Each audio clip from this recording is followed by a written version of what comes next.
KG के बच्चों की रीडिंग बहुत ज़्यादा इम्पॉर्टेंट होती है। जैसे ही बच्चा यूकेजी में आता है तो उसका रीडिंग का पार्ट बढ़ जाता है और एक तरह से प्रेशर भी आ जाता है पेरेंट्स पर।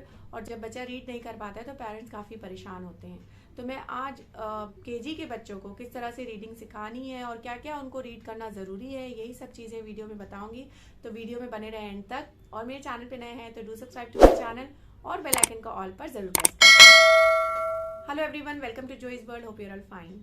सो रीडिंग बहुत इंपॉर्टेंट होती है। केजी में जैसे रीडिंग बढ़ जाती है तो एक तो सिलेबस बढ़ जाता है, बच्चों का रीडिंग का जो पोर्शन है वो बढ़ जाता है। और इसके साथ साथ ही पेरेंट्स और टीचर्स ये गलती करते हैं कि ओवरबर्डन कर देते हैं बच्चों को। उनको जैसे ही वो नर्सरी से आते हैं तो केजी की क्लास में उनको बहुत ज़्यादा रीडिंग एक साथ करवाई जाती है। तो सबसे बड़ी गलती यही है कि बच्चा नर्सरी में सीखता हुआ आया है, बेसिक सिखाते हैं हम, साउंड से सिखाते हैं, उसी तरह से लेकर चलना है केजी में भी। ऑब्वियसली ज़्यादा चीज़ें इंक्लूड होंगी, बट आपको जिस वे में हम नर्सरी में सिखाते हैं उसको नहीं छोड़ना है। जैसे हम फोनिक्स के साथ रीडिंग सिखाते हैं बच्चों को, साउंड के साथ रीडिंग सिखाते हैं, तो नर्सरी में हम सिखा देते हैं सिर्फ अल्फाबेट्स। और फिर जब फर्दर रीडिंग की बात आती है, जब हम वर्ड्स रीड कराते हैं, तब हम उसे छोड़ देते हैं। तो ये हमें नहीं करना है। वर्ड्स को जब रीड कर रहा है बच्चा केजी में, तब भी उसे आप साउंड से सिखाइए, साउंड ना छोड़ें।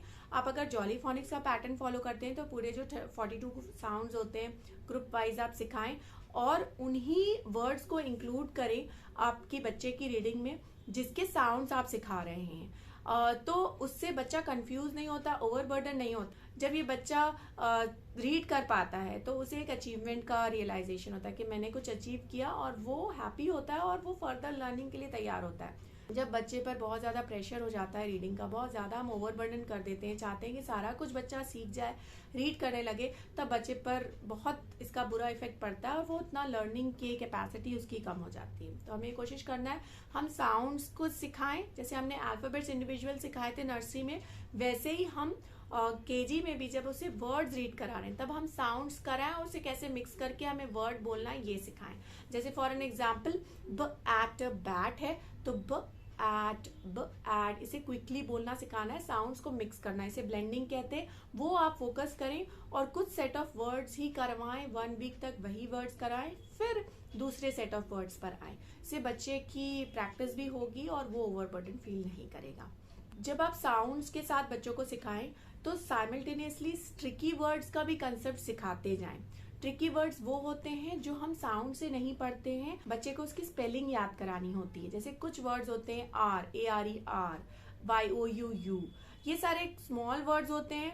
आप इसे हाई फ्रीक्वेंसी वर्ड्स भी कह सकते हैं जो बार बार यूज में भी आते हैं बच्चे के, और उसे हम साउंड से नहीं पढ़ते।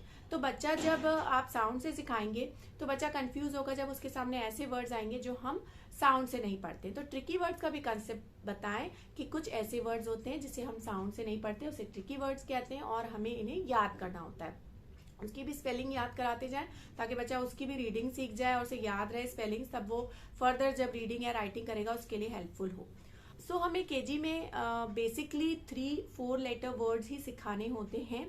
अगर आप साउंड से सिखा रहे हैं तो इसका ये फायदा होता है कि बच्चा जब साउंड से पढ़ना सीख जाता है तो वो 5-6 लेटर वर्ड्स भी पढ़ लेता है। तो ये आपके लिए प्लस पॉइंट होगा। अगर आप 3 लेटर 4 लेटर वर्ड्स याद करवा रहे हैं तो वो सिर्फ वहीं तक लिमिटेड रहेगा, बट आप साउंड से पढ़ाते हैं तो ज्यादा वर्ड्स, वो ज्यादा बड़े वर्ड भी सीख जाता है। इसके साथ साथ ही हमें सेंटेंस का भी कंसेप्ट सिखाना है। सेंटेंस क्या होता है, जो बेसिक रूल होते हैं सेंटेंस के, जैसे कैपिटल लेटर से शुरू होता है, प्रॉपर स्पेसिंग होती है लेटर की वर्ड्स के बीच में जब हम राइट करवाते हैं, फुल स्टॉप से एंड होता है, और सिंपल सेंटेंसेस ही कराएं।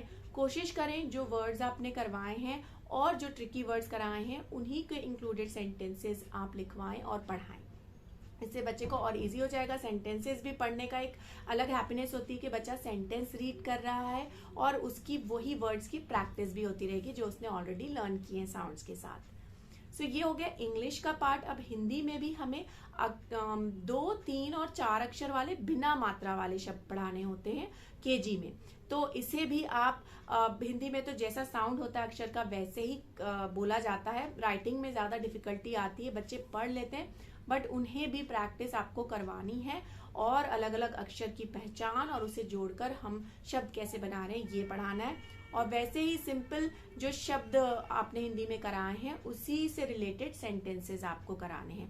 तो हिंदी पर भी ध्यान देना, बिकॉज आगे चल के काफी मात्राएं वगैरह आ जाती हैं क्लास 1 से, तो बच्चे का जब बेसिक कंसेप्ट नहीं क्लियर होता है तो बच्चा कंफ्यूज होने लगता है। यही है कुछ टिप्स के आपको एक तो साउंड से पढ़ाना है, पेशेंस के साथ पढ़ाना है और बहुत ज़्यादा ओवरबर्डन नहीं करना है, बहुत ज़्यादा वर्ड्स एक साथ नहीं सिखाने हैं, तो बच्चे की रीडिंग अच्छी होगी और वो हैप्पीली सीख पाएगा। तो यही था आज का वीडियो। आई होप आपको पसंद आया होगा। पसंद आएगा तो do hit the like button, दूसरों के साथ ज़रूर शेयर करें, किसी ना किसी के लिए हेल्पफुल हो सकता है। So that's it for today. Thank you so much for watching.